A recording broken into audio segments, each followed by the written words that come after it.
Thanks, Dan Wittes and Bill O'Reilly in the Miller Time segment tonight. Let's get right to the sage of Southern California. Joins us now from Santa Barbara. So, my interview with Colin Powell last night, lots of people watched it. Posted on BillO'Reilly.com and FoxNews.com. In case you missed it, you can check it out there. And what did you think, Miller? Billy, I missed it, but I read the transcript today, and it sounded like you were spunky, baby, so good for you. Let me say this about Colin Powell. And first, I'll introduce race into the thing. Thank you, General Powell, for protecting my skinny derriere your entire life. Secondly, I've met this cat at a social event with his wife, who's lovely. Sweet cat, but he runs with the swells. He runs with the intelligentsia. It's sort of like the Algonquin if they'd substituted talking points for wit, but that's a pretty closed circle. Now, Colin Powell, everybody has two obits on the foul, and I'm sure Sulzberger has two obits loaded on anybody post 65. One of them's about Powell being a latter-day Ulysses S. Grant. One of them is about Powell giving an overhead slide presentation about going into Iraq and it not panning out as far as weapons of mass destruction. I believe they just went across the border into Syria. Fine, I might live in delusion land, but he's got two ways he's going to get marked, and he best keep the pied-à-terre side on his side for the rest of his life, or I'll tell you what, they'll drop that dime on him, and that's the opening line in his obit. So well, that's interesting, because that was my last question to him last night, and he said it was ridiculous, but that certainly are going around. There's no doubt about that. Well, listen, Billy, anytime you bring up that a man talked about race in something, and then he says he doesn't want to be asked that as a black man, but as an American, you can see that Colin Powell, for an entire life of consequential, that's weak cheese right there. Sorry, Colin. You brought it up through that prism. If somebody notices that, you can't come back and drop the dime on them. That's the opposite of generalship, baby. I like you a lot. You're a great American. Thanks for protecting me, like I said. That's crap when you do that, though. All right. Iran sends a monkey into space, and we assume he's a Muslim monkey, because if it were a Christian monkey, he'd be in jail. And you say? Well, they're always flinging their fecal matter at us anyway over there. Why not a chimp in space? Listen, they are so far behind the times. This is the problem with bombing a primitive culture back into the Stone Age. They're stuck there.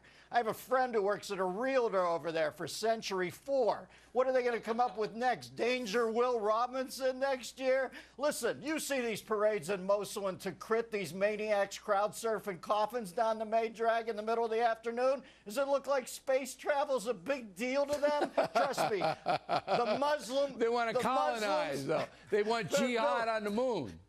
The Muslim world will want to go to the moon the day after Jews set up Israel there. That's the truth. So they're just getting prepared. All right. I have a lot I could do, but I'm not going to do it because this is more important. Remember the Ukrainian topless women who yelled at the Pope?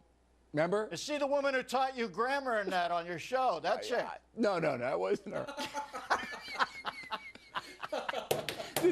Different. All right, about a week or two ago, these three women, they yell at the Pope and they take their shirt off in St. Peter's Square and cops arrest them, and we said nothing going to happen to them. Well, they show up in Davos, Switzerland, topless again. And you know what comes to mind? Frostbite. This is cold. Billy, look at those stalactites or stalagmites. I forget the ones that hang from the roof of the cave. Listen. Look at that. That's climate change. It's causing blurring breasts all over the planet. That's what's happening. This is, Al Gore predicted this. Blurry breast. It's finally happened. Thank God Sandra Fluke spared us this. Thank God Sandra Fluke spared us this. Now, the reason they're there is because they think corporations are bad and all the corporate big shots are in Davos. You know, but just to any other female protesters out there, with big money business guys, topless might not be the way to go. All right, Billy, that might be the approach. It's not, you know.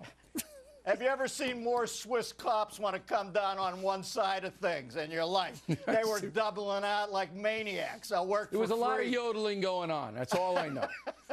All right, and a lot of echoing coming back. Julie Andrews would have been appalled if she had been there. Yes, she would have.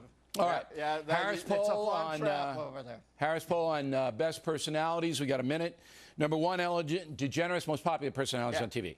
Harmon 2, Stewart 3, Leno, guy named Jim Parsons on a Big Bang Theory. O'Reilly, number 6. And 7 is Jon Stewart. Look at you. No, Stewart's 3. No, Stewart's 3. Number 7's Anderson. Look at you, Billy. Tucked in there, real cozy like between Parsons and Anderson. What's that feel like? Well, that doesn't sound good. I meant as far as polling. Well, that doesn't sound good. Listen, I have no control, Miller. You're in 6th there, Billy, but it's the Harris poll. Harris is the Gallup as Roebuck was to Sears, all right? Get on the Gallup poll. We'll talk next year. You know what, by the way? I finished 1,632, right behind Gary Coleman, who's passed. Right, Miller wasn't. He was a little bit out of the running, but you're gaining. Last year you were 2,845, so you're coming back up. I'm coming at you, Bill. All right, Dennis Miller, everybody.